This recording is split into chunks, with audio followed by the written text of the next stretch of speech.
From the 1st of July, your energy bill is going up again. Not by a few pounds. By £221 a year. That is on top of everything that has already gone up. On top of the food, the mortgage, the council tax.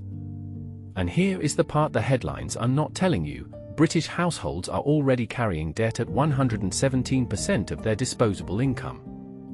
That means the average UK family owes more than they earn in a year before this new hit even lands. If you are not making moves right now, this summer will be the point where things start to get away from you. In the next 10 minutes I am going to show you exactly what is happening, why it is worse than they are saying, and what you can specifically do about it before July. Let us be precise about what is happening. Ofgem sets a price cap every quarter. From the 1st of July the cap rises again, adding an average of £221 to a typical annual bill. That works out to roughly £18.40 extra per month. Which sounds manageable, until you add it to the last 18 months of increases.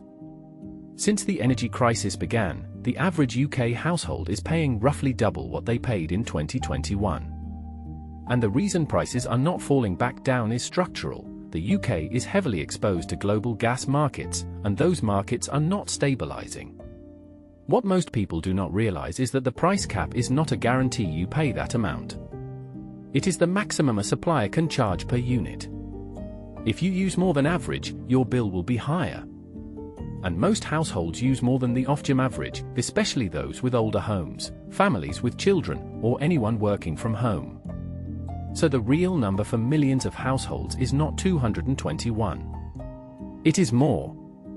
But there is something you can do about it right now. Here is the number that should be front-page news and is not.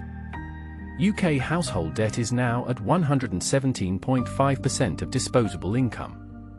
That means for every pound the average British family earns, they owe £1.17.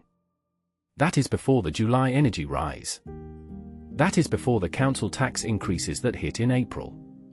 That is before food inflation, which is still running above wage growth for the bottom 40% of earners. The combination of rising fixed costs and debt dependency is not a temporary squeeze. It is a structural trap. When your fixed costs consume too much of your income, you have no buffer. One unexpected bill, a boiler failure, a car breakdown, a job change, and you are forced to borrow. Which increases the debt. Which increases the monthly repayments. Which leaves even less headroom. The banks and the energy companies both understand this. They are counting on it.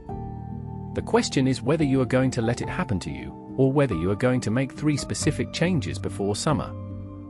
Move 1. Switch if you can. The energy market has opened back up and some fixed tariffs are available below the cap rate. Go to a comparison site this week, not next month, this week, and check whether fixing your rate makes sense. With prices rising in July, locking in now could save you between £50 and £150 depending on your usage. Move 2. Audit your standing charges. Most people focus only on the unit rate, but standing charges, the daily fee just for being connected, have risen sharply and vary significantly between suppliers. Some households are paying 40% more in standing charges than they need to simply because they have never switched. Move 3. Reduce your peak usage. Energy companies charge the same rate all day, but your biggest usage moments, morning showers, kettle, washing machine, are all clustered in expensive peaks. Shifting even 3 heavy appliances to off-peak hours can reduce a typical bill by 8 to 12%. None of this is complicated. All of it requires you to act before the 1st of July, not after. Because after July, you are just managing the damage. Before July, you are still ahead of it. If your debt is already above 2 months of income, the energy rise is not your primary problem. The debt is. And the single most effective thing you can do right now, before rates move again, is to consolidate high-interest debt into a lower-rate product. The average UK credit card charges around 23% interest. A personal loan or a balance transfer card will typically come in between 6 and 15%. For a household carrying £5,000 of credit card debt, the difference is worth between £400 and £800 a year in interest alone. That money can go straight to your energy bill. It sounds obvious, but fewer than 30% of people with high-interest debt have ever done a balance transfer. The second move is to contact your energy supplier directly if you are already in arrears. Energy companies are legally required to offer a repayment plan if you cannot pay. They are not required to tell you that proactively. You have to call. Most people do not call because it is uncomfortable. The people who do call almost always get a manageable arrangement.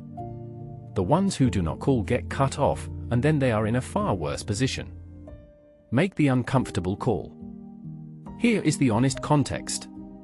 The UK economy is growing at 0.7% in 2026. Wages are rising just ahead of inflation for the median earner.